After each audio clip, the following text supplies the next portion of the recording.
Pengalaman pribadi yang saya alami ini merupakan pelanggaran dari KDB tersebut, yaitu pemalsuan sertifikat vaksin COVID-19 yang dilaksanakan di Nias, Sumatera Utara. Pengalaman ini terjadi di tahun 2021, di mana saya hendak berkunjung ke Nias untuk bertemu dengan keluarga besar saya.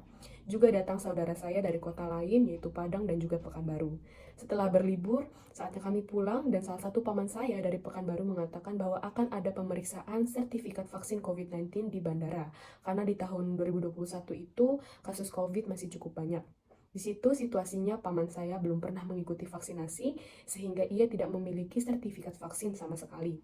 Dari situ paman saya langsung mengatakan, saya langsung beli saja sertifikatnya di klinik terdekat dengan harga 50 ribuan. Di situ saya menyadari bahwa pengawasan untuk sertifikat vaksin di kota Nias, di salah satu kota di Nias, tidak seketat di Jabodetabek yang tempat saya tinggal. Di situ paman saya berhasil membeli sertifikat vaksin dan kembali pulang dengan selamat. Setelah mengalami itu, langsung saya tanyakanlah ke salah satu saudara saya yang juga merupakan tenaga kesehatan. Ia mengatakan bahwa memang benar adanya kalau di Nias ini mudah sekali untuk memasukkan sertifikat vaksin. Karena pertama, masyarakat di sana belum ada dorongan ataupun keinginan di dalam dirinya sendiri yang kuat untuk menjalankan vaksinasi tersebut. Karena masih dikuasai dengan rasa cemas ataupun takut akan efek samping dari vaksin tersebut, terutama mereka yang lanjut usia ataupun memiliki riwayat penyakit seperti sesak napas. Kedua, di sana tenaga kesehatannya masih banyak yang tidak bertanggung jawab, sebab orang-orang yang dibalik pemalsuan sertifikat ini adalah tenaga kesehatan, terutama dokter.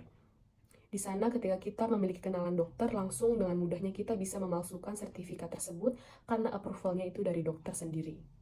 Apabila dikaitkan dengan keempat butir kaidah dasar bioetika, yang pertama beneficence, pelanggaran yang bisa terlihat adalah ketika para tenaga kesehatan mendapatkan keuntungan dari hasil pemalsuan sertifikat vaksin ini, yang mana seorangnya bisa 50 ribu atau lebih. Ini melanggar salah satu kriteria dari beneficence, yaitu tidak menarik honorarium di luar kepantasan. Sebab keuntungan pribadi yang diperoleh dari pemalsuan sertifikat vaksin ini dari awalnya memang salah dan tidak pantas untuk dilaksanakan. Yang kedua adalah non-maleficence atau tidak membahayakan. Memang ketika dalam proses pemalsuannya tidak terasa dampak buruknya, namun pemalsuan sertifikat vaksin ini dapat menciptakan risiko serius karena dapat mengecoh orang-orang lain terkait dengan status vaksinasi mereka.